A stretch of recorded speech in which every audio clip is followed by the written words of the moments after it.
John. Wan, kejap Wan. Ah,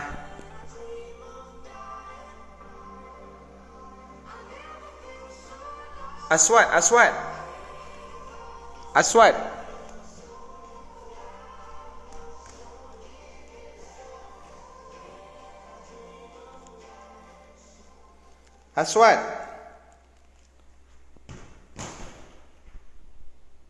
Tini, apa khabar Tini?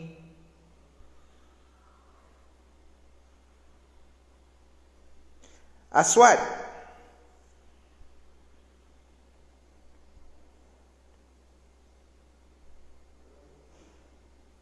Aswad.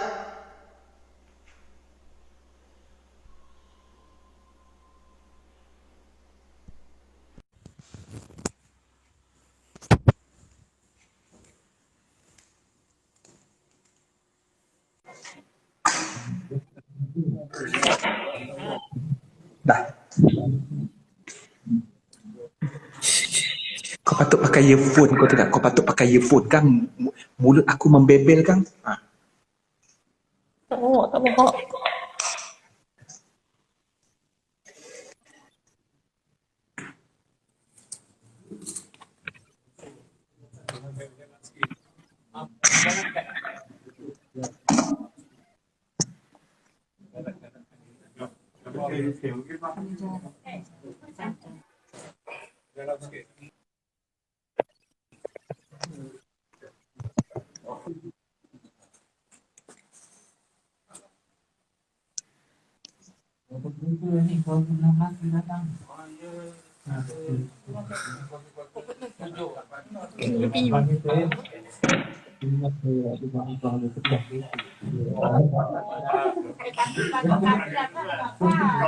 Itu yang pertama ke yang kedua ni? Pakai Alhamdulillah yang pertama.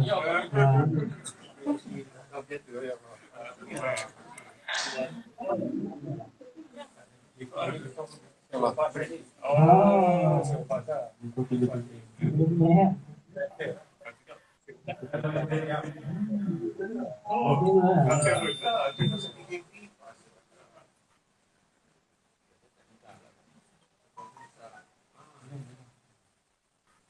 Kita berapa orang semua ni ya? Ikut dari budget. 50. Oh, 60. Semua sekali nak dekat 60 lah. Betul lah. Pasal terlalu cepat.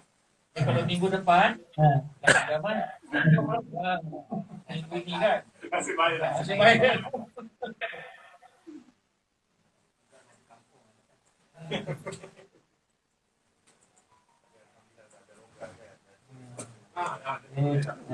Kami di Pahang menjadi projek kedatangan walaupun ramai, cuma kita hanya kita juga tidak akan nikah masa akan nikah berlangsung hanya yang berkenaan saja kan.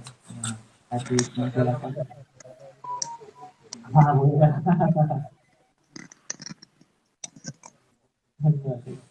Oh, Dengar Aswad, dengar.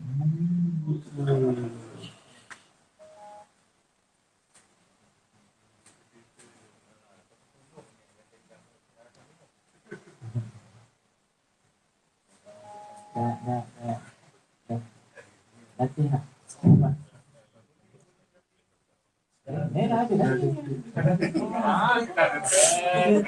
Kita sediakan. Dapat sediakan.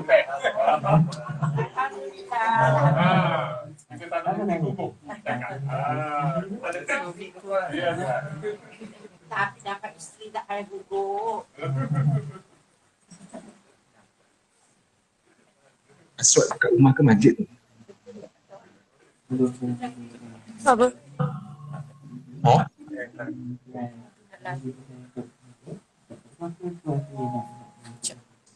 Aswad kat rumah ke masjid? Masjid. Masjid mana? Masjid Pahang. Dekat apa? Pejabat Agama Islam.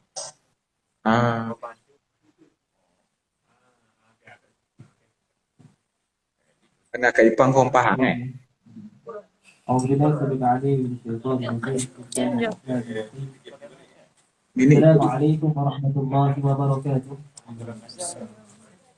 الحمد لله والصلاة والسلام على رسول الله وعلى آله وصحبه ومن والاه اللهم صل على سيدنا محمد وعلى آله وصحبه وبارك وسلم سبحانك لا علم لنا إلا ما علمتنا إنك أنت العليم الحكيم Alhamdulillah bersyukur kita kepada Allah Subhanahu wa taala kerana limpah dan kurnianya dapat Aswad kejap Aswad kejap apa ni Cik Man apa tak apa itu nanti lama tu. Apa pun tahniah.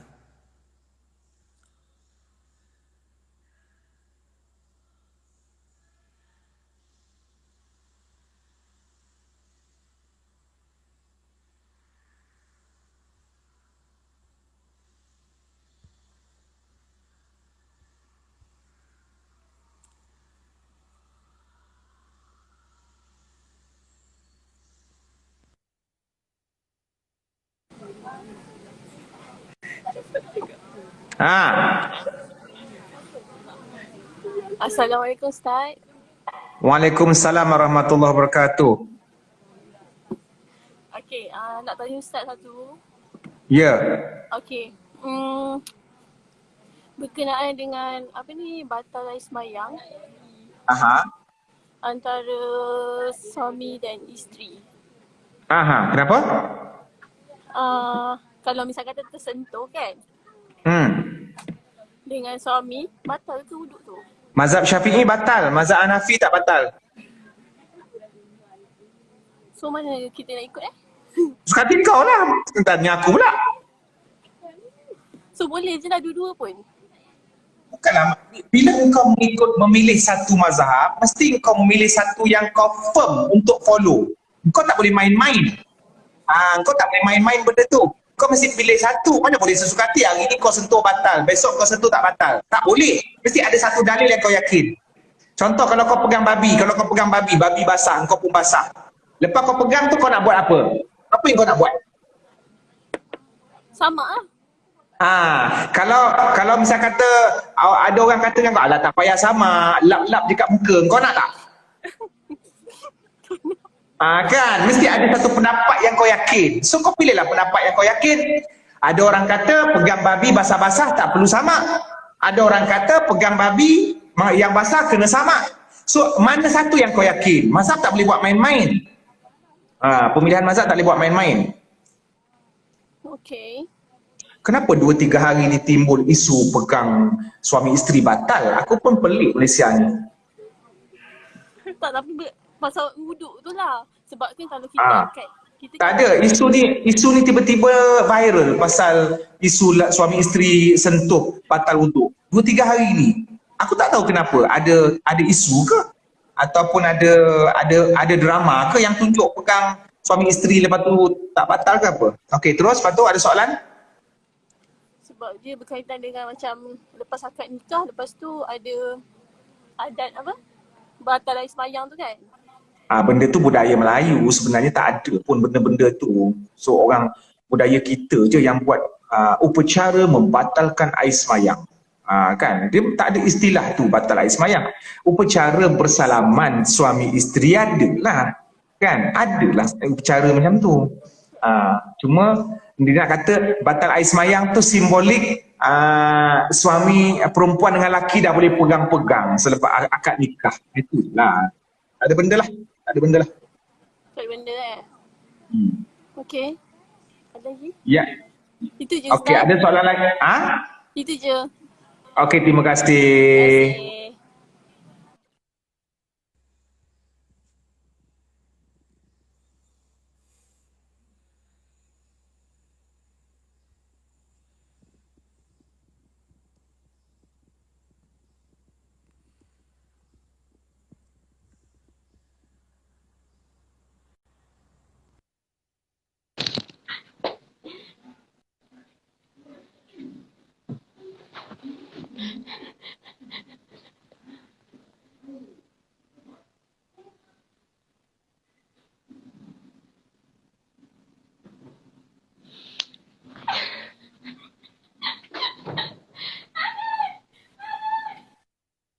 Dia tengah beranak ke apa tu? tengah meneran beranak ke apa? Dia request aku punya live, aku accept. Lepas tu dengar bunyi orang menjerit. Ke dia tengah meneran beranak? Allahu Akbar.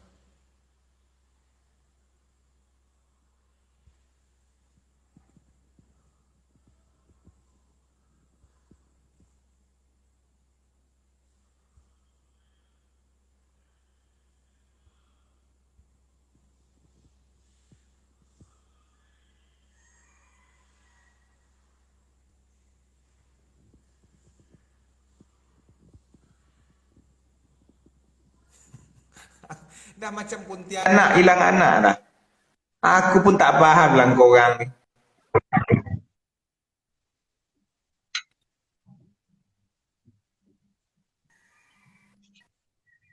Yang ni dalam rahim ibu. Yang merah. Azimuddin ni. Allahu Akbar.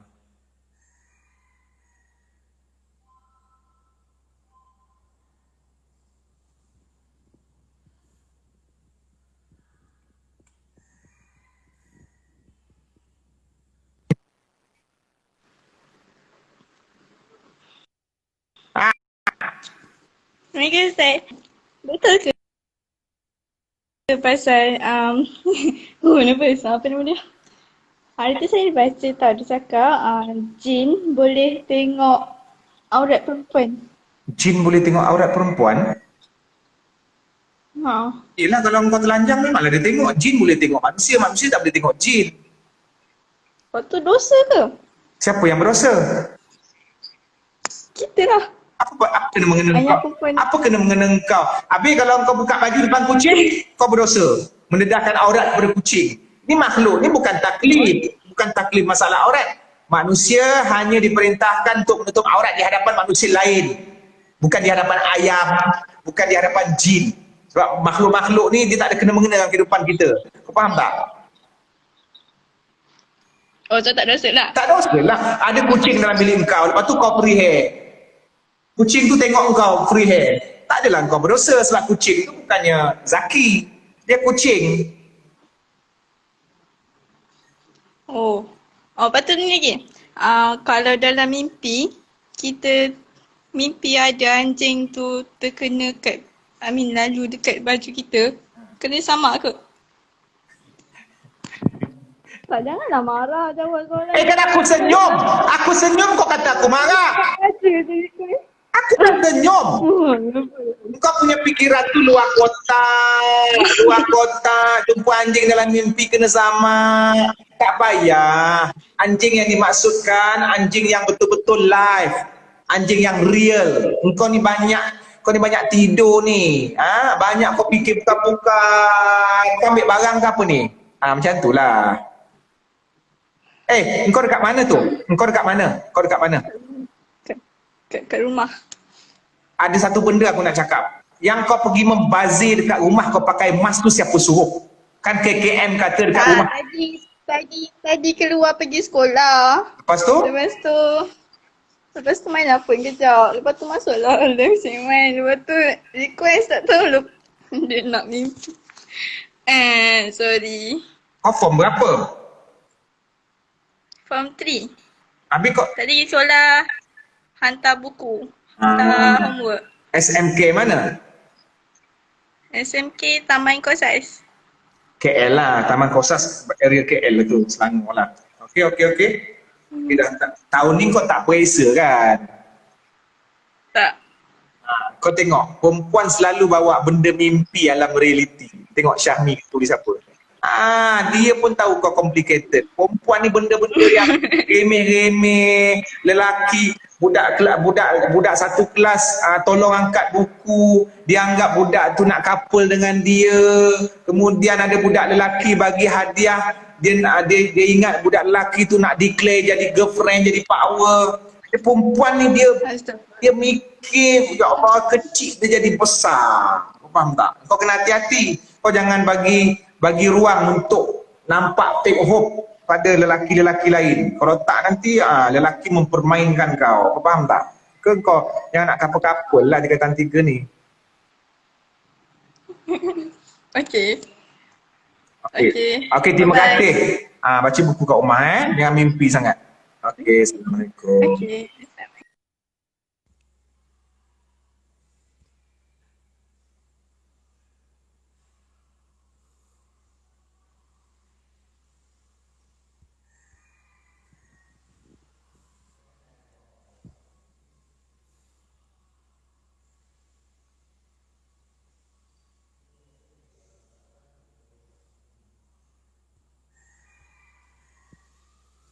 Okey, happy birthday kepada sesiapa yang hari ini happy birthday dia.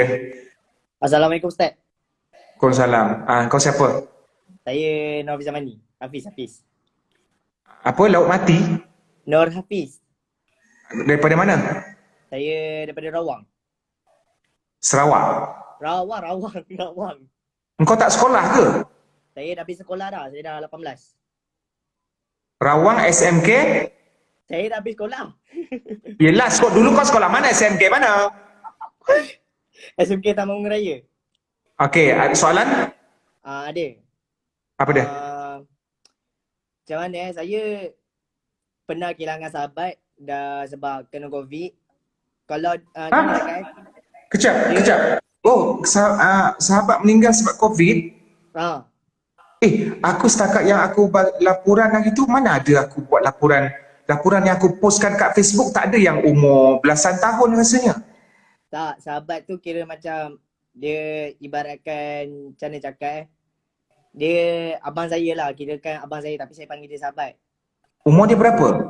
Umur dia 25. Maknanya itu ada kes. Oh, ada kes. Jap. Ada dalam senarai tu kebanyakannya veteran tau. Maksudnya ada yang maknanya yang 25 tu mungkin kawan kau lah ya? Kemungkinan lah. Tapi memang KKM masukkan tu sebagai dalam senarai kan? Hari tu ada yang umur muda. Okey. Kemudian lepas tu? Kemudian saya punya arwah sahabat tu, dia masuk dalam mimpi saya. Okey, lepas tu?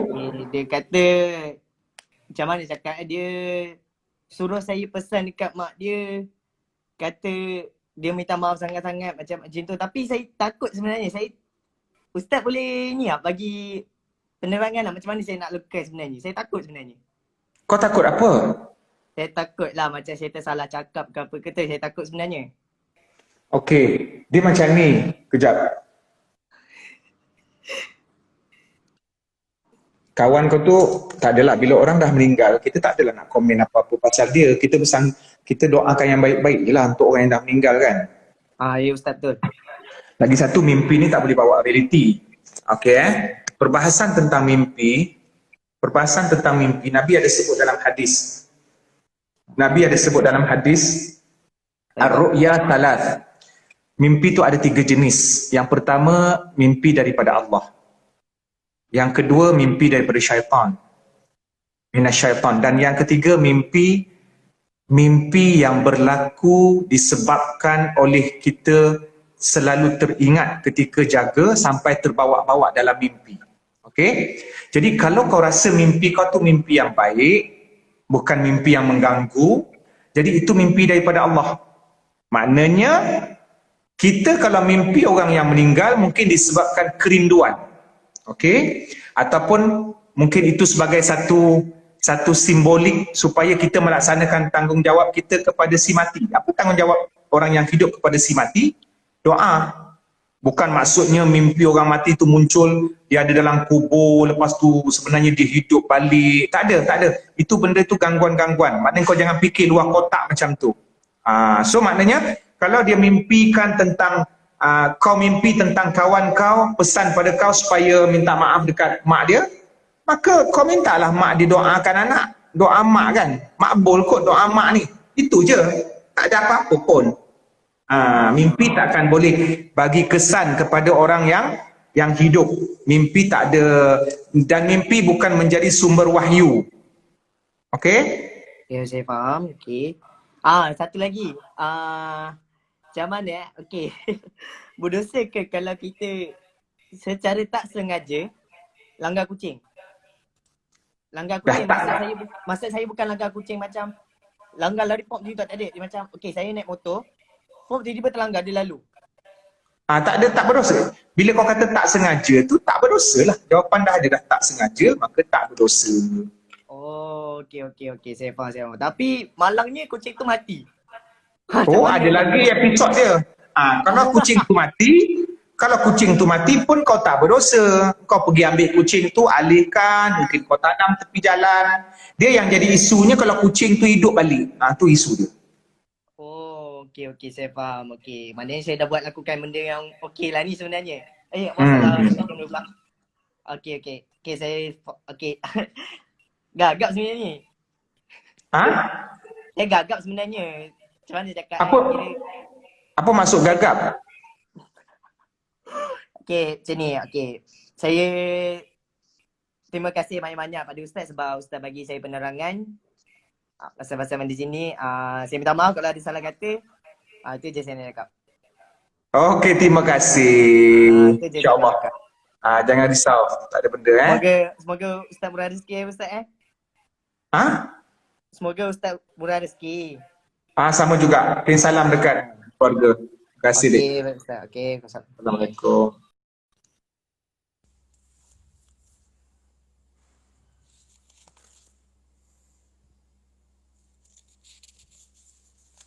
Kok dia langgar kucing? Enggak sengaja, enggak apa-apa. Kalaupun kucing itu mati pun enggak apa-apa kalau enggak sengaja. Yang menjadi masalahnya kalau kucing itu hidup.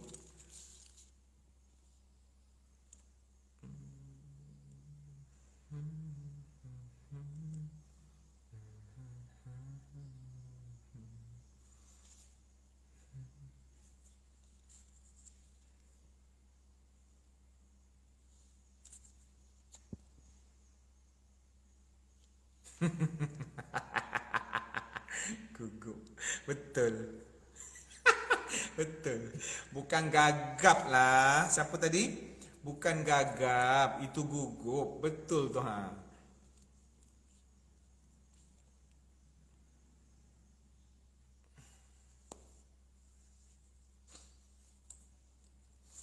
Okeylah Cik Man nak rehat kejap, nanti kita jumpa lagi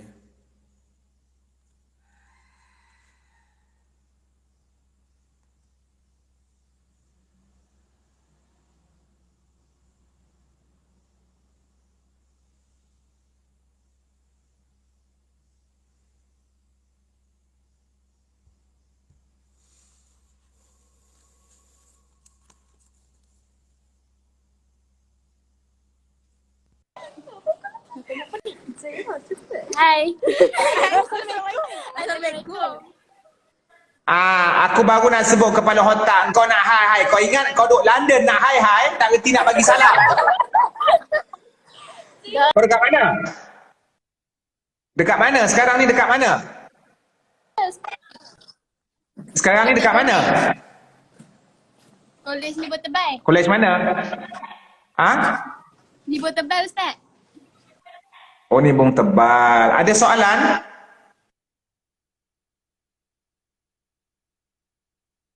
Lain kau sekat lah, Dik. Dik, lain kau sekat. Lain sekat. Kat kolej. Oh, kolej ambil kos. Ambil apa? Ambil aliran apa ni? Pelajaran apa? Kos apa? Bidang apa? Setiausaha. Letak tangan Ustaz. Setiausaha. Ada soalan ke berkongsi? Kau nak kongsi apa? Kalau kami kan setiausaha kena pakai pakaian macam cantik-cantik, tak boleh labu-labu kan. Lepas tu kalau tak ikut dia kena berdosa ke tak? Tak dengar kau. Okey, sekarang ni line kau sekat-sekat. Line kau sekat-sekat, takut nanti bila Cik Man bagi point kau tak dengar. Okey, begini. Bila kau bekerja, perempuan bekerja, ada beberapa syarat yang perlu dipatuhi. Antaranya ialah menjaga pergaulan, yang keduanya menutup aurat. Kalau engkau menerima satu kerja yang menyebabkan kau kena buat kemungkaran, maka engkau kena buat pilihan yang tepat. Walaupun gaji yang ditawarkan tinggi. Ada satu kerja terpula gaji rendah, tapi engkau boleh menutup aurat dengan sempurna dekat situ, maka ambil kerja yang gaji rendah. Sebab apa tahu? Sebab apa? Kerana rezeki itu daripada Allah. Allah akan menentukan rezeki. Kalau kau bertakwa dengan dia, dia akan bagi kau rezeki dari sudut yang kau tak sangka. Bahkan kita mengikut perintah Allah juga, kekuatan kita ikut perintah Allah itu juga satu rezeki. Janganlah kau putus asa. Maknanya, kalau misal kata ada satu syarikat yang suruh kau pakai ketat, yang suruh kau make up, dia tidak memuliakan kau. Lelaki yang suka wanita memakai ketat, gedik-gedik, kemudian bercantik-cantik, maknanya lelaki itu menghina perempuan tersebut. Lelaki yang baik adalah lelaki yang menjaga aurat perempuan. Kalau setiausaha kan dia wajib macam make up, kena pakai macam labuh pun macam dia kena ikut. Dia macam ni dik, make up, kejap, lain sekat. Lain sekat. Perempuan, lelaki dan perempuan wajib menutup aurat dengan sempurna. Sebab tu Ustaz kata, kalau kau kerja tiap usaha tu yang dia suruh kau buat yang bukan apa semua, maknanya kau kena buat pilihan untuk tinggalkan kerja tu. Banyak tempat-tempat yang memerlukan kesetiausahawanan yang tidak menuntut kepada make up yang tebal-tebal. Ada tempat yang banyak je company-company Islam, syarikat-syarikat Islam yang dia memang menjaga SOP pemakaian. Perempuan boleh make up, tak ada masalah. Tetapi jangan terlalu melampau sampai naik ke peringkat tabaruj. Tabaruj ni maknanya memang make up dia nampak sangat, dia nak menunjuk kepada lelaki, nak menggoda ke ataupun untuk menarik perhatian. Yang tu tak boleh. Boleh Kalau macam kita jadi PA bos pun sama. Macam kan kalau kita PA bos, kita kena dengar cakap ikut bos, dengar ikut cakap bos kan. Kalau macam dia minta macam kita duduk satu bilik dengan dia, bukan-bukan ke apa, kita kena ikut kan. Tak boleh lah. Tak boleh lah. Kalau dia minta macam yang bukan-bukan tak. Oh, kita terpaksa kerja tu lah. Kira kita kena terpaksa berhenti kerja tu lah. Sebelum berhenti, habaq dekat bos dulu. Bos tak boleh buat macam ni. Sebab saya ini, kita ada gap antara Islam. Tak boleh. Hukumnya ditegah saya berpakaian sekian-sekian menampakkan bentuk punggung ke apa ke. Lepas tu tak boleh make up sangat. Mendatangkan fitnah. Kena terang dulu. Kena terang. Kalau bos kata, aku nak juga engkau seksi. Kena buat pilihan yang tepat lah. Kena buat pilihan yang tepat. Kalau yang tu macam mak kita yang suruh kan, mak kita kata jadi dia setiausaha tu mak suka. Lepas tu kita kena ikut cakap mak kita juga ke macam mana? Macam mak kita nak kita jadi ke dekat jadi setiausaha tu juga. Okey, walaupun terpaksa buat kemungkaran, tak wajib ikut. Sebab kalau betul-betul kerja itu menuntut kita buat kemungkaran, you kerja dekat sini kena buka tudung. Lepas tu mak pun suruh kerja dekat situ sebab gaji mahal. Maka tak wajib taat kepada makhluk ketika melakukan maksiat kepada Allah. La ta'ata li makhlukin fi maksiatil khaliq. InsyaAllah. Okay, InsyaAllah adik. Anda semua adalah adik-adik yang orang kata baik. InsyaAllah buat pilihan terbaik. Alright? Okay. Ada tanya apa-apa tak? Tak ada. Terima kasih. Terima kasih Ustaz. Terima kasih Najiha.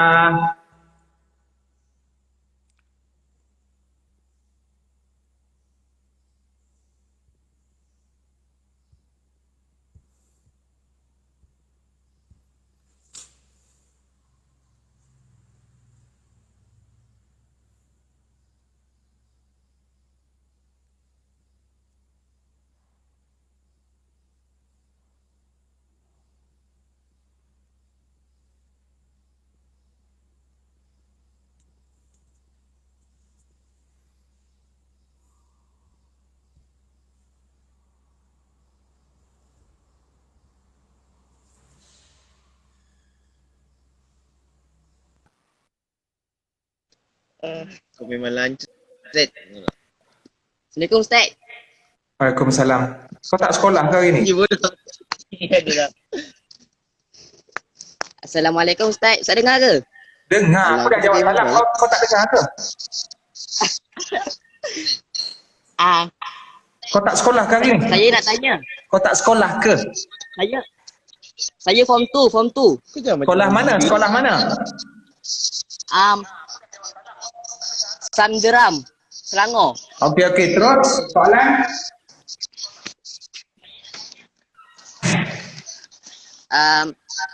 Tadi kan ada soalan pasal kawan yang mati meninggal waktu pasal COVID-19. Mati ke meninggal? Meninggal. Orang Islam meninggal. Orang Islam meninggal? Yelah. Tapi dalam doa iftitah ada sebut mati? Wa mahyaya wa mamati? Ke wa mahyaya wa meninggali? Doa iftitah ada sebut mati? Tak apa pun ke wa mahyaya wa meninggali? Mana satu ni? Okay. Entah. Tapi saya nak tanya. Tak ada. Jawab soalan aku. Mati ke meninggal? Mati. Mati macam kau hajar pula. Itulah saya cakap. Okey. Teruskan soalan. Saya nak tanya. Kalau kawan saya sakit ni.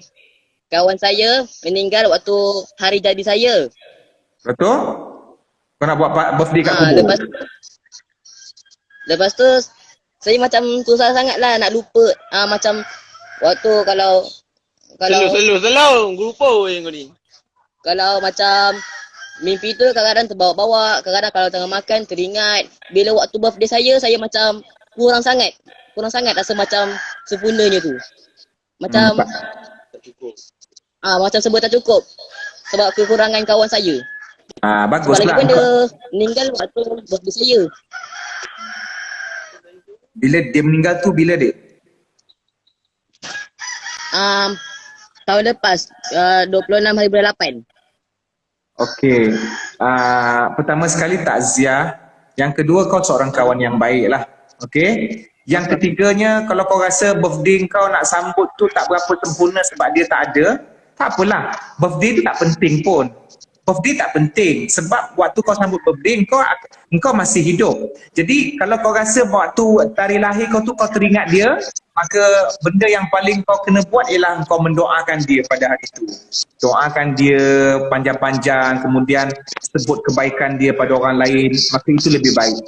Birthday ni tak penting pun sebab engkau pun akan mati, kita semua akan mati. InsyaAllah kalau kita berjaya kita akan berada di syurga dan boleh hidup dengan kawan-kawan ataupun keluarga kita dekat sana. Jadi sebenarnya tak ada apa yang rugi pun, tak ada apa yang rugi. Bahkan dia beruntung kerana ada kawan baik macam kau dan kau beruntung sebab pernah ada kawan baik macam dia. Faham tak? Yelah, alhamdulillah sebab saya dah lama tak jumpa dia. Saya rapat dengan dia waktu sekolah rendah. Dah naik sekolah menengah, sekolah lain-lain. Macam rindu sangat lah. Yelah, faham. Kalau macam tak tahu Jumaat tu, tinggal. Yelah, faham. Apa ni, jadi sekarang ni Ustaz cadangkan kalau kau teringat dia, setiap kali teringat dia, kau hadiahkan dia doa. InsyaAllah. Lepas tu, kau pergi ziarah kubur dia. Dan doa bagi salam. Faham. Dia meninggal sebab apa? Kemalangan. Masa kematian tu kau pergi tak rumah dia? Kemalangan. Masa meninggal tu kau pergi tak rumah dia? Uruskan. Tak dengar. Kau ziarah tak kematian dia? Waktu tu nak naik bas. Masa dekat rumah tu ada kenduri orang ramai datang tu kau pergi tak ziarah jenazah dia, pergi ke kubur ke apa semua, pergi tak? Tak sebab waktu tu saya dekat asrama.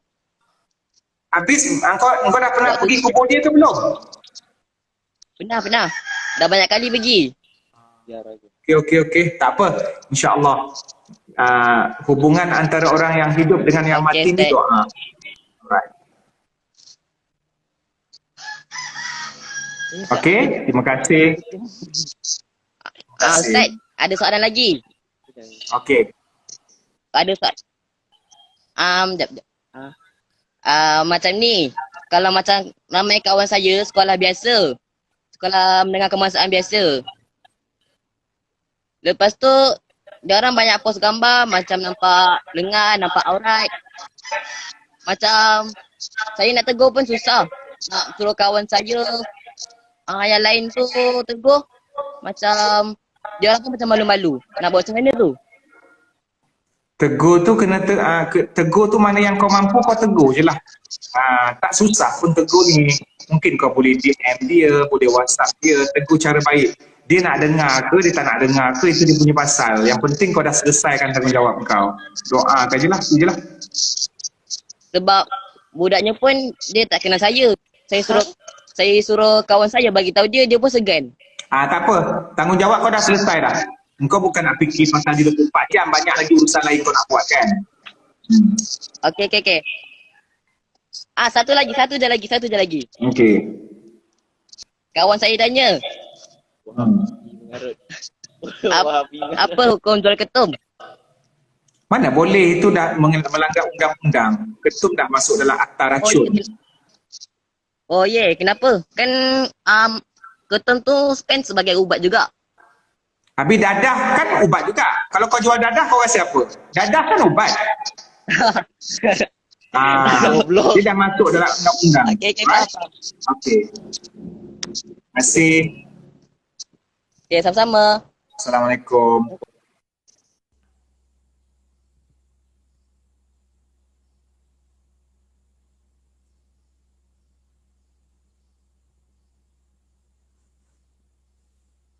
Dia kawan dia pergi main kepala dia lah. Dia pergi kawan sebelah dia buat macam ni. Itu biasalah budak-budak ni.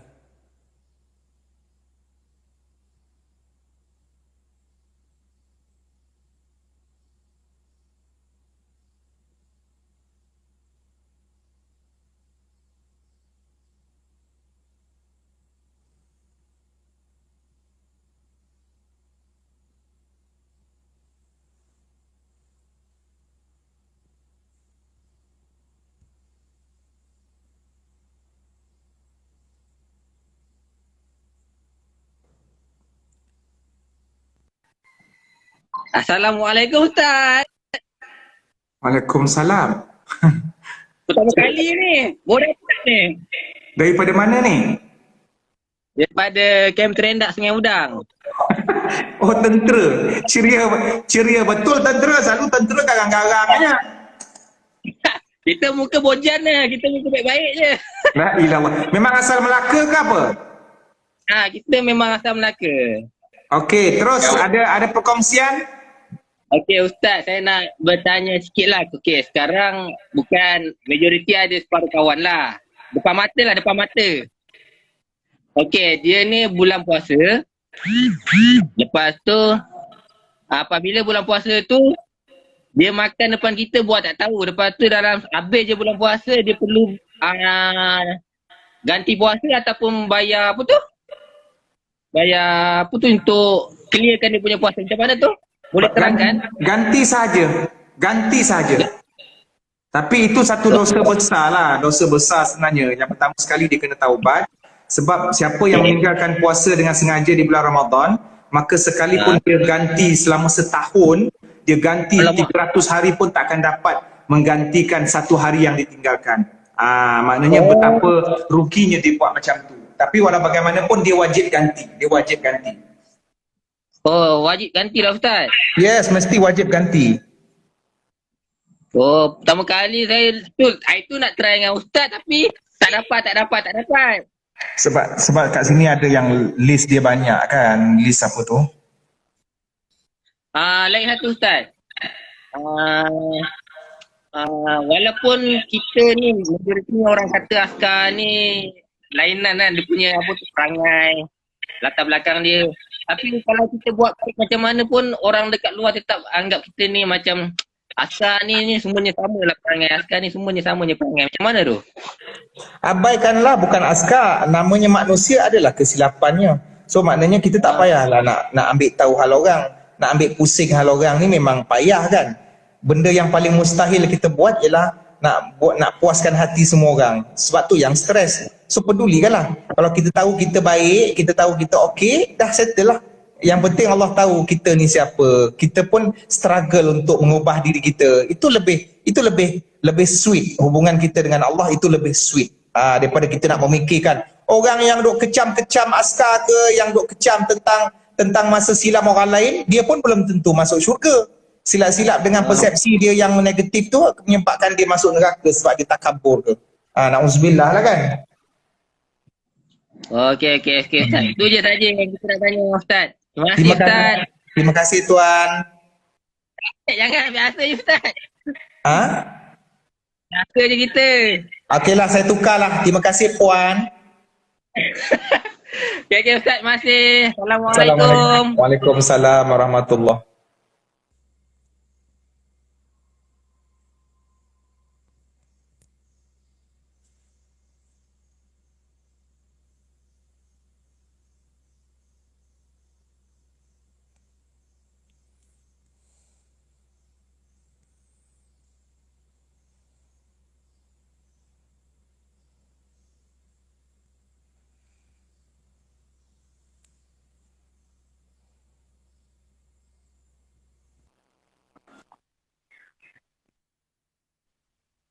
Okey, Man. Engkau lagi. Siap ni yang mana Semalam kan? Daro. Daro Sarawak. Oh Daro, apa kabar? Khabar baik. Kau buat apa tu? Buat kerja ni Ustaz. Kerja apa? Kerja rumah online. Kau berniaga apa? Tak, kerja rumah online. Kerja rumah online tu yelah kerja apa? Pendidikan Islam saya buat Ustaz. Saya buat kerja pendidikan Islam. Engkau college apa? Tak, menengah. Sekolah menengah. Kau form berapa? Form 4. Mana ada sekolah? Buat apa kau nak buat kerja sekolah? Kerja online. Tak, sekolah kan dah tak ada untuk form 4. Ya, memang tak ada untuk form 4. Disebabkan tak pergi sekolah, kami buat kerja online. Oh, bukan budak form 4 dah berhenti sekolah ke? Mana ada sekolah lagi? Oh, ada lagi Tak. Masa buat Ustaz, sekejap Ustaz.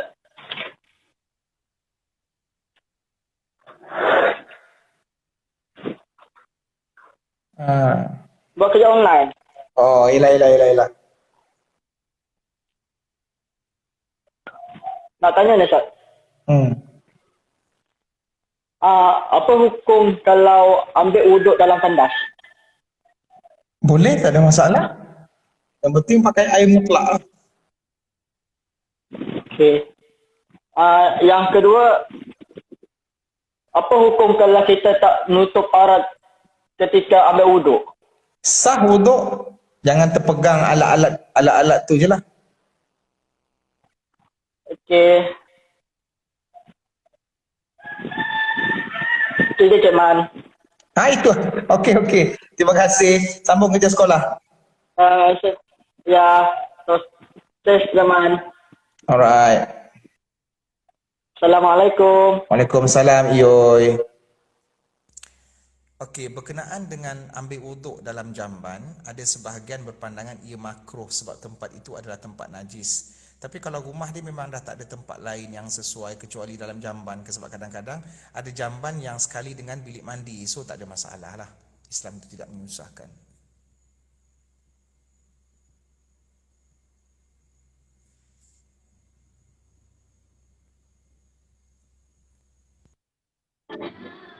Assalamualaikum Ustaz. Waalaikumsalam.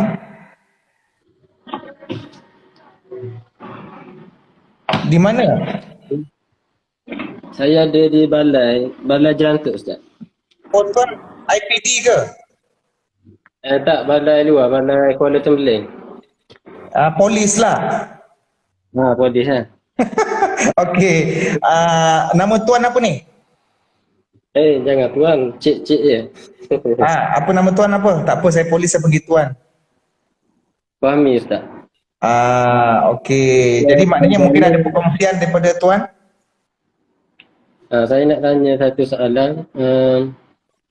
Dulu masa PKPD kita kata macam sibuk lah. Saya banyak duduk balai je. Lepas tu kalau shift balai ni pukul 8 pagi sampai 4 petang. Jadi pernah sekali tu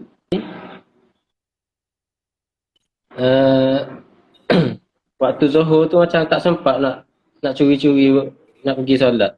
Masa tu tuan tengah bertugas lah, mana dalam tugas lah.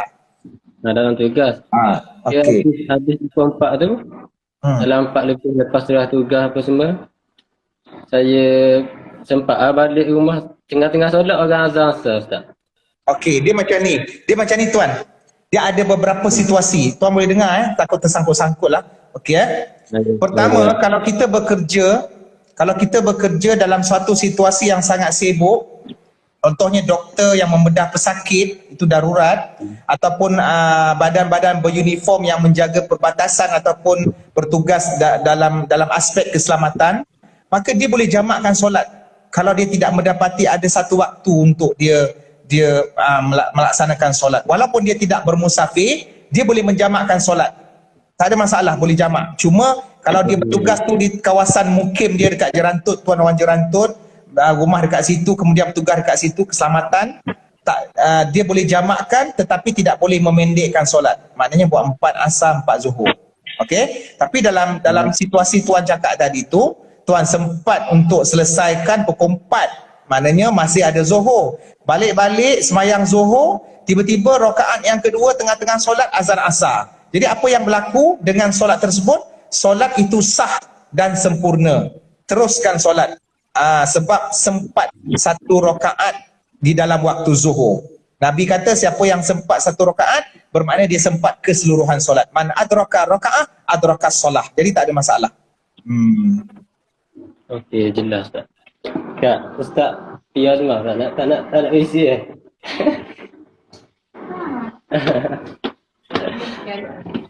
Tuan orang mana Kelantan? Tuan orang Kelantan ke? Terengganu. Terengganu kat mana? Kuala Terengganu. Oh, ada jambatan. Waalaikumsalam. Waalaikumsalam. Apa khabar puan? Hari ni ramai badan beruniform yang live dengan saya. Tadi tentera, lepas tu tentera. Itu saya nak join. Okey Ustaz, tu saja soalan saya. Okey, terima kasih tuan. Doakan kami semua. Terima kasih sebab frontliner hari itulah. Terima kasih banyak-banyak. Okey Ustaz. Assalamualaikum. Waalaikumsalam.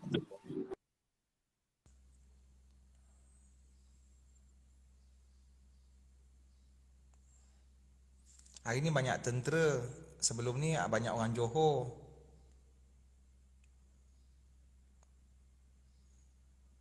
Lepas tu ada satu hari tu pula budak river aja.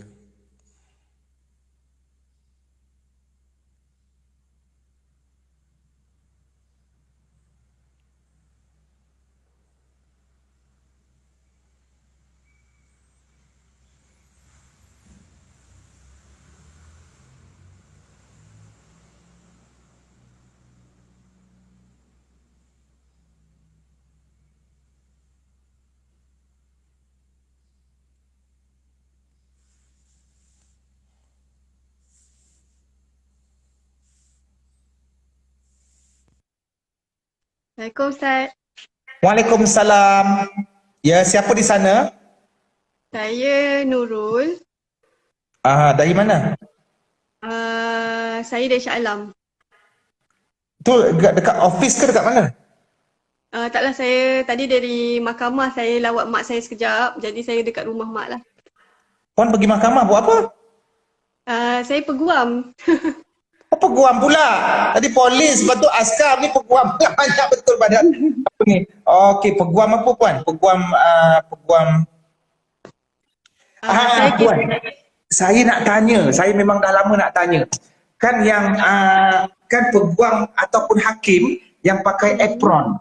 Dia masa dekat mahkamah tu dia pakai macam apron, masak. Tu apa nama dia? Bib. Oh, kan dia macam apron tapi bukan apron warna putih. Itu pakaian hakim ke pakaian peguam? Kalau di mahkamah tinggi, hakim pun kena pakai, peguam pun kena pakai untuk pendengaran penuh. Kalau kita panggil chamber matters ataupun kamar, masalah dalam kamar tak perlu pakai peguam, tapi hakim biasa dia sentiasa pakai lah. Oh, itu nama BIP. Macam mana eja dia? BEEP. BIP. Oh, BIP je. Oh, alright. Okay. Ada perkongsian ke? Ada. Sebab adalah saya terima komen-komen kan. Kata kalau menang saman, menang dapat duit tu duit haram. Jadi apa komen Ustaz untuk orang yang menang saman dapat ganti rugi? Contoh fitnah kan. Jadi diorang kata haram pendapatan daripada saman orang ni lah. Macam apa pandangan Ustaz? Okey, dia macam ni. Berkenaan dengan saman iaitu meletakkan hukuman dengan menuntut wang ringgit ataupun harta. Dia macam ni lah. Bila kita difitnah, ada dua benda yang kita boleh tuntut. Sama ada kita minta orang yang memfitnah itu dipenjarakan, ini tidak melibatkan harta benda dia. Atau kita saman dia sebagai denda, ini melibatkan harta benda. Maka sebahagian daripada ulama tidak bersetuju untuk menghukum seseorang dengan menuntut ataupun mendenda dia dengan material, dengan wang ringgit. Sebab bimbang nanti orang kata makan harta benda orang lain dengan jalan yang salah. Tapi sebahagiannya bersetuju, cuma dengan meletakkan syarat tidak terlalu melampau di dalam menuntut denda yang berbentuk material. Sebab tu hukum ni ada dua lah. Contohnya macam dekat sekolah lah. Siapa yang tak siap kerja sekolah, dirotan.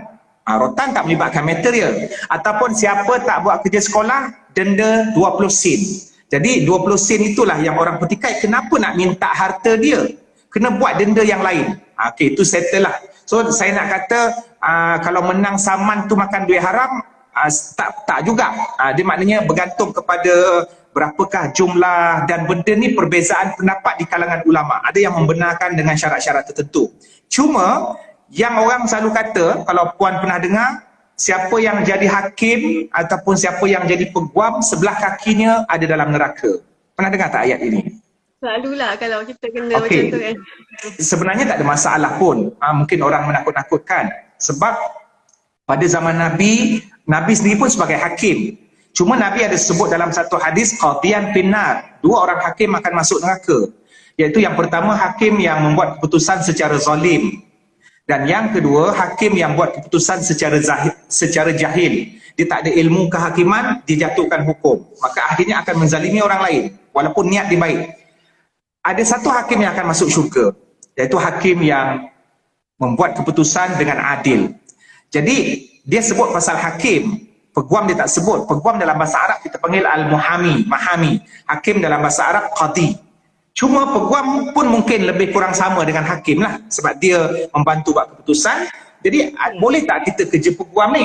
Boleh kalau kita membantu untuk menegakkan kebenaran. Dia yang bermasalahnya kalau ada satu, kita panggil apa kalau orang yang hire peguam tu anak guam anak guam. Kita panggil anak guam. Anak guam. Kalau ada orang tu dia buat jenayah, lepas tu dia bayar dekat seorang peguam. Tolong aku bayar kau 2 juta, tapi kau kena selamatkan aku. Memang aku yang buat benda tu. Yang peguam ni pun ambil sebab semata-mata untuk dapat 2 juta dan dia pun menang berhujah. Dia peguam yang hujah dia kuat, petah berkata-kata apa semua, dia memang menang lah, dia memang terkenal selalu menang. Orang yang salah pun jadi betul. Yang ni masalah. Yang ni yang disebutkan neraka. Tapi kalau peguam tu seorang yang adil, dia memilih kes, tak ada masalah.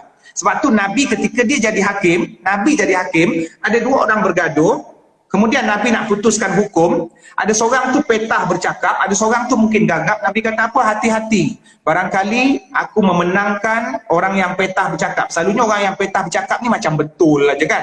Dan orang yang tergagap-gagap ni nampak macam tergagap nampak mesti kau salah, padahal dia tak reti bercakap. Jadi Nabi bagi amaran hati-hati, bimbang kalau aku salah dalam memberikan keputusan, bermakna aku telah memberikan sepotong api neraka kepada kau yang menang. Walaupun kau menang, hakim menangkan kau sedangkan kau salah, tetapi kemenangan kau adalah umpama potongan api neraka di akhirat. Itu je lah. Okey. Sebabnya masyarakat ni selalu salah faham. Sebenarnya bila kita ambil anak guam, untuk saya lah, peguam ada macam-macam. Jadi kita sebenarnya dah baca dokumen, kita dah faham. Waktu kita, kalau yang kes-kes yang kita rasa macam dia akan mengenai satu pihak lagi, kita takkan saman pun. Ataupun kalau kita bela orang contoh dia dihukum ataupun di-charge dakwa tu lebih daripada apa yang sepatutnya. Macam contoh dia curi roti sahaja tapi dia kata berompak, berkumpulan atau bersenjata ataupun berkasar kan, jadi peguam pembela. Jadi mereka ni tak mau faham lah kan. Jadi saya pun kadang dilema bila ada komen-komen macam cyberbully lah pun kan, dia kata haram lah kita kalau kita menang. Sebenarnya semua itu berdasarkan hujah dan kita percaya dia adalah layak untuk anak guam lah. Jadi bila menang saya kuasa. Yelah, tak apa Puan. Maknanya as long kita, sebenarnya benda ni bukan terjadi. Bila masyarakat ni masyarakat dia tak tahu hal sebenar. So semua aspek dia akan bagi komen lah. Dalam bidang peguam pun dia nak bagi komen. Dalam bidang bomba pun dia nak komen. Kenapa kau tak padamkan api dekat atas? Kenapa padamkan api kat bawah kan? Dia tak berada dekat situasi tu. Jadi dia akan mengomen. Dia tak reti masak, chef masak pun dia komen. Jadi selagi kita tahu yang kita ni jujur, maka teruskanlah. Maknanya peguam adalah salah satu daripada orang kata satu institusi yang penting dalam aspek untuk menegakkan kebenaran kan. InsyaAllah lah, tak ada masalah. Okey, itu je lah soalan saya. Terima kasih Ustaz. Terima kasih Puan, doakan kami. InsyaAllah. Assalamualaikum.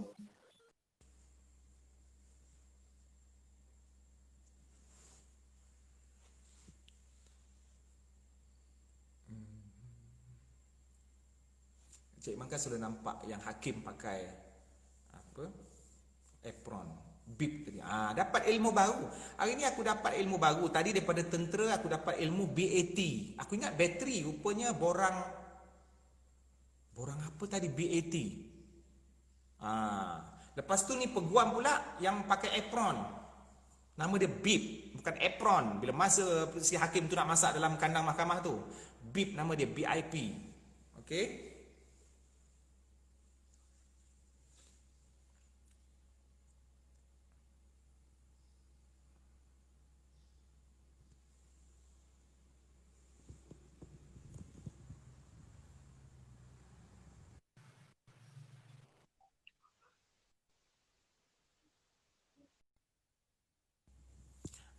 Borang angkatan tentera.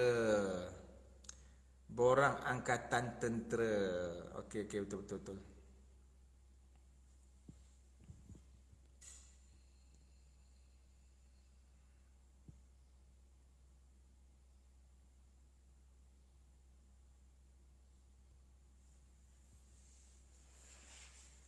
Ya, Cik Man Kokocha.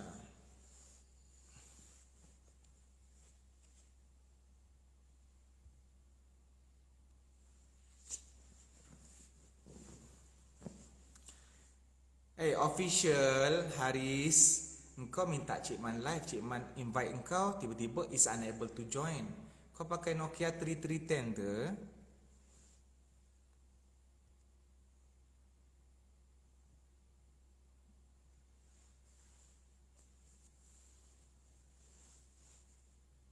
Silakan.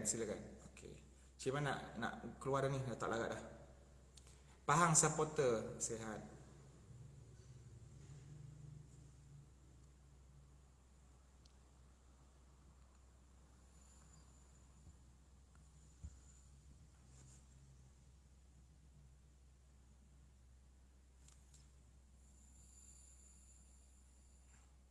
Bil tak bayar lagi.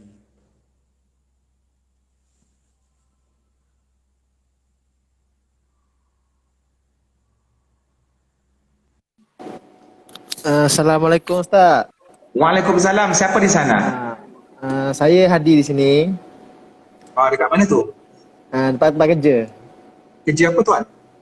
Saya kerja security je. Badan beruniform juga. Dekat mana tu? Dekat bangunan apa? Dekat Menara UEM, Bangsa Sau. Bangsa Saudi Bangsala. Okey, silakan. Ada perkongsian ke? Ustaz, saya nak tanya macam diri saya ni saya dah pernah macam soal ni soal jodoh. Macam saya pernah bertunang dan saya pernah putus 2 kali tunang. Lepas tu bila saya fikir bila saya nak terima seorang perempuan tu susah dalam hidup saya. Sebab saya fikir saya takut benda tu berulang. Lepas tu bila saya fikir ke arah untuk menjayakan diri saya lagi. Saya sedar bila saya hadir, saya ramai kawan. Saya ramai berkawan, saya bersosial.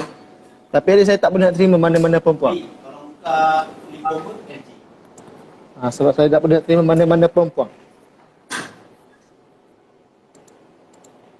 Jadi saya susah untuk terima lah perempuan walaupun dia orang semua saya ramai kawan. Ada yang suka tapi at least saya lebih pada ada kawan. Okey, macam ni tuan, macam ni. Dulu masa bertunang 2 kali tu berapa lama tunang? Yang satu yang mula-mula saya tunang tu selama 2 tahun. Dia 2 tahun, 3 tahun macam tu lah, nak 3 tahun. Lepas tu yang kedua saya tunang bulan puasa hari tu baru putus. Yang kedua berapa bulan bertunang? Dekat setahun lebih jugalah, setahun lebih jugalah. Sebenarnya bagi ini pendapat saya peribadilah. Bertunang lama ni dia menguji kesetiaan. Bertunang lama-lama menguji kesetiaan. Jadi kalau Hello. Okay. Ya, Ustaz. Saya ada call ni. Ilaha illallah Rasulullah. Hello. Okay. Siapa tuan? Tunang call ke? Tunang call? Tak ada. Itu call, live call. Tak ada, tak, saya dah lupa sebetulnya. Saya dah boleh lupa. At least macam just kita tak boleh nak. Saya boleh teringat. Dengar. Saya nak bagi tahu. Sekarang ni tuan jangan tutup hati untuk bertunang. Tapi guna plan B. Apa plan B? Plan B ialah lepas ni tuan tumpukan pada kerjaya, kumpul harta, sampai satu masa nanti dah kenal seseorang, jangan tunang lama-lama. Terus kenal dia, keluarga dia apa semua, tapi kena kajilah dia tu siapa, and then terus kahwin. Saya takut untuk bertunang, Ustaz. Saya ada orang je bertunang, tapi saya takut untuk bertunang. Jangan takut. Betul-betul takut. Jangan takut. Dia isunya ialah jangan tunang lama-lama. Kalau macam saya memang jenis saya tak nak tunang lama, tapi at least orang yang menentukan tu. Pihak perempuan yang menentukan. Kita tak apa. Tuan decide lah sebelum perasaan itu sebelum perasaan cinta dan kasih sayang itu kuat dengan dia, bagi kata putus, saya tak nak tunang lama-lama. Saya bersedia, tapi dengan syarat tuan sendiri bersedia untuk membimbing rumah tangga. Saya bersedia untuk menjadi seorang suami, jadi kita nak 2-3 bulan saja. Terus ikat. Kalau dia tak nak, okey, goodbye, minta maaf. Saya tak boleh tunang lama-lama. Itu je. Kita buat dalam diri saya sekarang, saya fikir selagi umur saya tak capai 29, 30, saya tak nak fikir semua tu. Bagi sekarang saya tuan berapa? 23. Muda lagi. Banyak lagi nak kumpul harta, nak jadi Firaun. Jadi maknanya tuan kumpul harta je. Kumpul harta, lepas tu bahagiakan mak dengan abah kalau ada orang tua, selesai. Besok satu masa, kalau ada perempuan nak, dia banyak lorat sangat ataupun banyak cekadak sangat, okey, goodbye aja. Kalau ada yang betul-betul setia, insya-Allah teruskan. Tapi dia punya point dia, jangan tunang lama-lama. Okey Ustaz. Betul lah sebab jadi takut sangat bila mengenali perempuan tu, saya jadi takut. Bukan saya tak nak kenal perempuan, macam jadi takut lah. Itu biasalah trauma tu.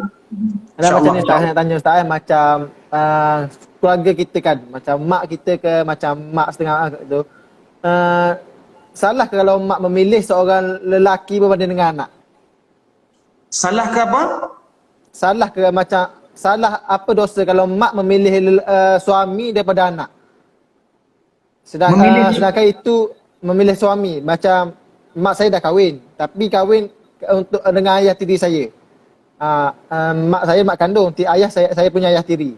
Lepas tu kalau macam ayah tiri saya ugut mak saya, kalau dia pukul anak saya, adik saya, dia akan cerai mak saya. Macam mana tu Ustaz? Adik tuan, adik tiri lah. Tak, adik kandung saya. Dia nak pukul adik saya tu, lepas tu dia akan ceraikan mak saya. Lepas tu mak saya pun akan tinggalkan anak-anak saya. Adik-adik tu. Nanti dulu, yang nak pukul ni siapa? Bapak tiri saya. Macam bapak tiri saya nak pukul adik saya sebab adik saya ni macam tak selalu balik rumah. Macam dia selalu tidur rumah mak angkat dia sebab dia kerja dengan ayah angkat saya tu. Lepas tu dia tak balik rumah. So bapak tiri saya nak pukul dia. Lepas tu bapak tiri saya akan ceraikan mak saya. Lepas tu mak saya ni akan tinggalkan anak-anak dia. Apa dosa dia tu? Bapak tiri akan ceraikan kalau apa? Syaratnya apa? Kalau dia pukul adik saya. Kalau disentuh adik saya. Cik Man tak faham. Bapak tiri kalau dia pukul adik, dia akan ceraikan macam mak. Macam ni adik saya ni buat perangai perangai tak balik rumah lah. Kalau dia kalau anaknya dia sentuh je adik saya tu, dia buat syarat, dia akan cerai terus mak saya. Sebab dia pelik pula syarat ni. Kenapa buat syarat macam tu? tak tahu lah. Saya pun terkejut macam tu bila mak saya cakap dia akan tinggalkan adik-adik saya sebab bercerai dengan lelaki tu. Habis tu mak macam, yelah sepatutnya tak, adik berapa umur dia? Adik saya umur 22, dah besar. Tak faham Saya lah fikir kalau adik saya yang kecil-kecil tu. tak boleh lah macam tu. Maknanya kena bincang balik lah dengan mak. Tak boleh lah dia buat macam tu, pelik-pelik syarat. Sebab saya pun terkejut bila mak saya cakap ni. Ni baru lagi mak saya cakap. So saya mungkin satu ahad ni saya balik kampung untuk bincang benda ni. Maknanya mak pula dia lebih ikutkan suami dia lah. Dia lebih ikutkan suami. Macam bapak tiri saya ni, dia tak nak bergaul dengan family saudara mara saya. Bila saya duduk rumah pun, bila adik saya balik rumah pun dia stay dalam bilik je. Dia nak bertegur dengan anak-anak tiri dia. At least bila adik saya buat macam ni, dia nak marah adik tiri saya. Apa hukum tu pula? Dia masalahnya pada itulah, mak dia kena fikir secara matang. Bapak tiri pun tak bolehlah pukul sesuka hati. 22 tahun tu umur dah besar. So, yelah adik yang balik lewat tu pun janganlah buat hal. So, masing-masing kena faham lah tugas masing-masing. Jangan menimbulkan masalah. Tapi tak bolehlah letakkan macam tu kan syarat. Kalau aku pukul anak kau, maknanya kalau anak kau buat masalah, aku ceraikan kau. So, ini satu benda yang melampau lah kot. Saya pun terkejut bila mak saya cakap macam tu. Saya buat, ya Allah, sampai macam tu sekali. Sampai melebihkan ayah tiri daripada anak sendiri. Saya fikir. Kalau sedangkan yang akan menjaga dia, anak-anak dia nanti. Saya takut adik saya ni, jenis adik saya ni dia kepala tak apa-apa okey kat sebab ustaz dia pernah accident. So dia ikut kata hati dia. Apa dia nak buat, dia buat. Itulah tak apalah. Kau sebagai lelaki dewasa kena jadi orang tengah untuk memperbaiki keadaan. Kena slow talk man to man dengan bapak tiri. Satu masa kalau mood dia okey, mungkin kau boleh slow talk ke. Cubalah untuk rapatkan hubungan tu, insya-Allah. Okey, tak tu saya. Okey. Terima kasih tuan. Sebab saya memang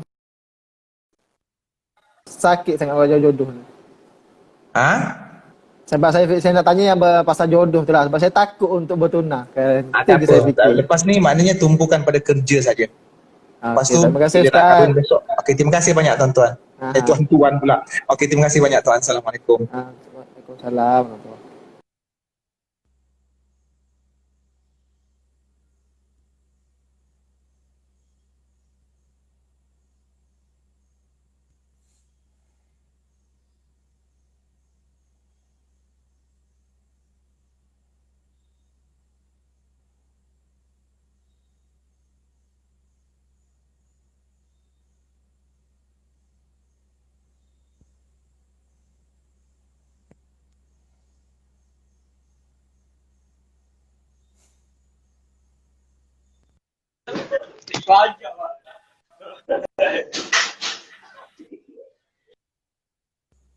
Main-main hari ni aku dengan frontliner semua serius. Tiba-tiba engkau suruh angkat kau punya apa Syahmiz Safwan. Korang main-main tak bersedia. Kenalah bersedia. Janganlah buang masa. Sekarang bila aku membebel kau marah lah apa. Tadi semua frontliner okey je. Maknanya kau kena disiplin lah. Sebab kau ini masa orang, netizen nak tengok lagi apa benda perkongsian. Lepas tu aku pula sacrifice masa aku. Janganlah kau main-main di sini. Dah besar kot.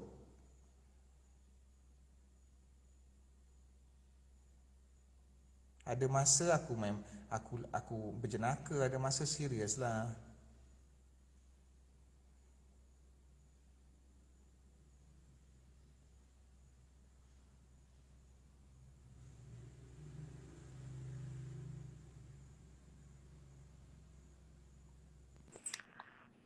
Assalamualaikum Ustaz. Waalaikumsalam. Dari mana? Saya dari Saudi. Sekarang. Saudi? Saudi. Buat apa kat sana? Saya kerja kat sini Ustaz. Kerja apa tu? Saya nurse. Frontliner juga. Oh, jururawat. Oh, rasa macam sebelum ni ada ke live? Ada, saya banyak.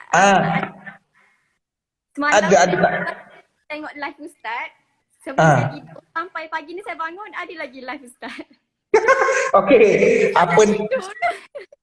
Itulah tu aku rasa aku dah berpenyakit, aku tak tahu lah nak minta ubat pada nurse. Apa ni orang kat Malaysia negeri mana? Jeddah. Oh Malaysia. Kat Malaysia saya daripada Kelantan. Kelantan kat mana? Kota Baru. Okey, apa perkongsian mungkin daripada Okey, saya nak tanya Ustaz. Macam kat sini saya tengok orang-orang Saudi ambil wuduk, part basuh kaki tu dia sapu berlapikkan stoking. itu penyapuan khuf, namanya menyapu khuf. Ada sistem tu. Menyapu khuf. Khuf adalah sarung yang meliputi keseluruhan kaki yang tidak lut air. Maknanya dia boleh digunakan untuk mengambil wuduk tanpa perlu membuka khuf tersebut untuk membasuh kaki secara direct. Tetapi ada beberapa syarat khuf. Yang pertama, sebelum buat sapuan pada khuf ketika wuduk, mesti ambil wuduk secara sempurna dulu, basuh kaki direct dengan air. Lepas tu baru pakai khuf, dan khuf tu takkan ditanggal.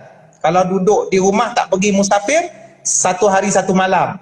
Kalau pergi musafir, 3 hari. 3 hari tak tanggal khuf, maknanya sepanjang 3 hari, kalau renew wuduk, tak perlu buka. Dia sapu di bahagian atas sahaja. Beres. Maksudnya kalau dalam waktu kerja, macam kalau ada saya pernah lah penggunaan khuf tu, waktu kita perlu guna je macam contoh musafir macam Ustaz cakap tadi. Tapi kalau waktu saya bekerja, ada macam tak perlu, boleh buka pun stoking tu. Tapi kalau saya nak guna juga cara tu boleh. Boleh. Dia sebenarnya macam ni, nak buka tu tak ada masalah, suka hati kita lah. Tapi bila buka, dia punya package tu hilang. Dia kena renew balik, basuh kaki betul-betul, baru pakai. And then lepas tu kalau kentut lagi, tak payah buka. As long kita tak buka khuf tu. Kalau saya ada dengar juga, syarat khuf tu yang tak menyerap air.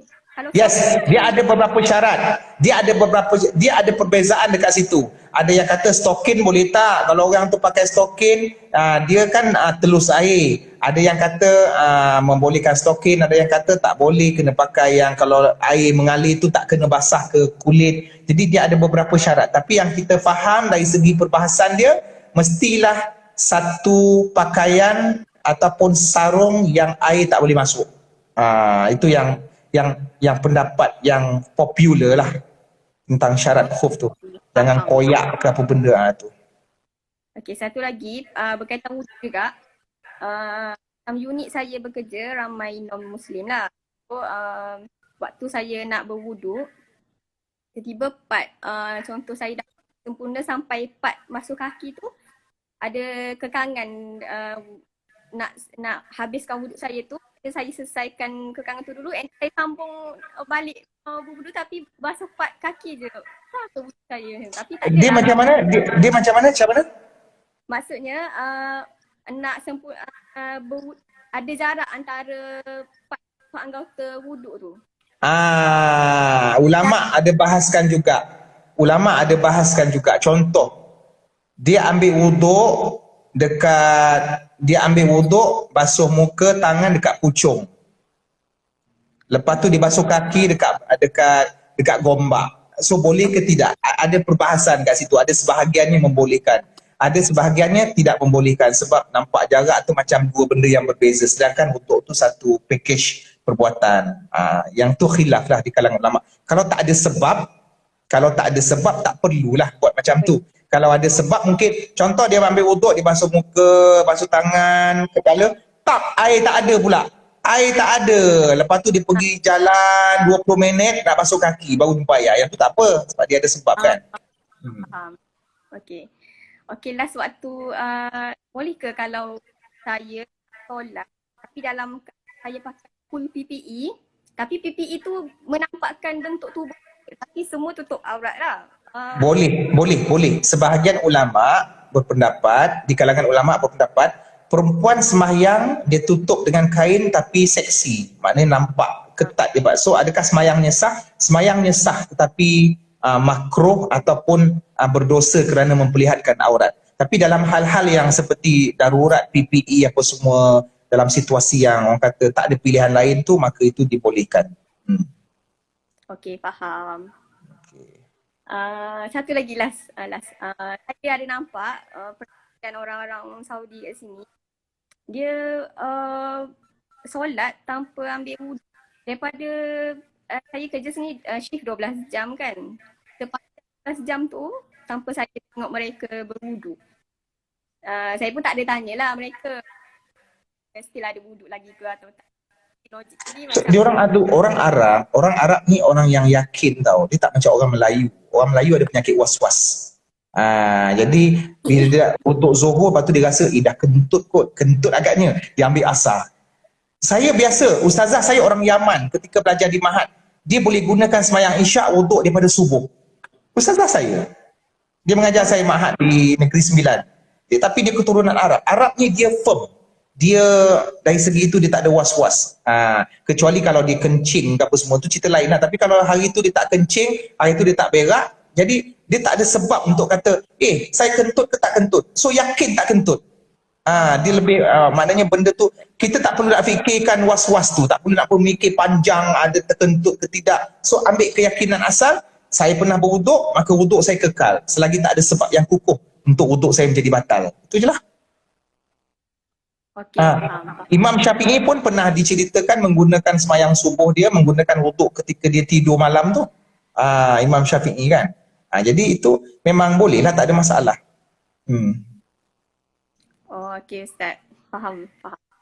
Okey. Ustaz, terima Terima kasih. Assalamualaikum. Doakan Cik Man.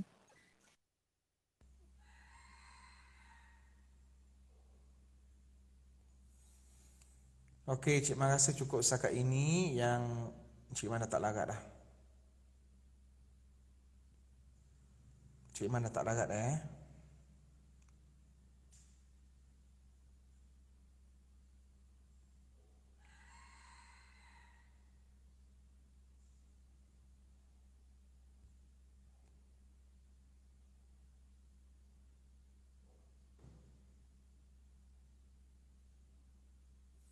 Cik Man dah tak larat. Ni otaknya kecil daripada matanya, ada masuk.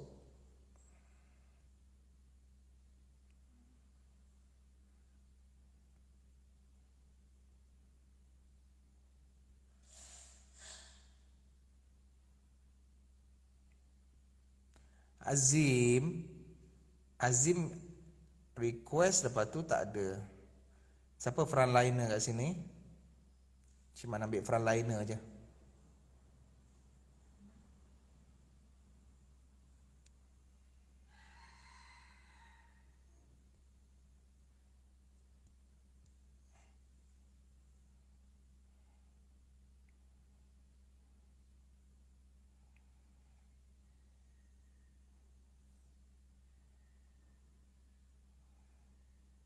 Terima kasih tuan.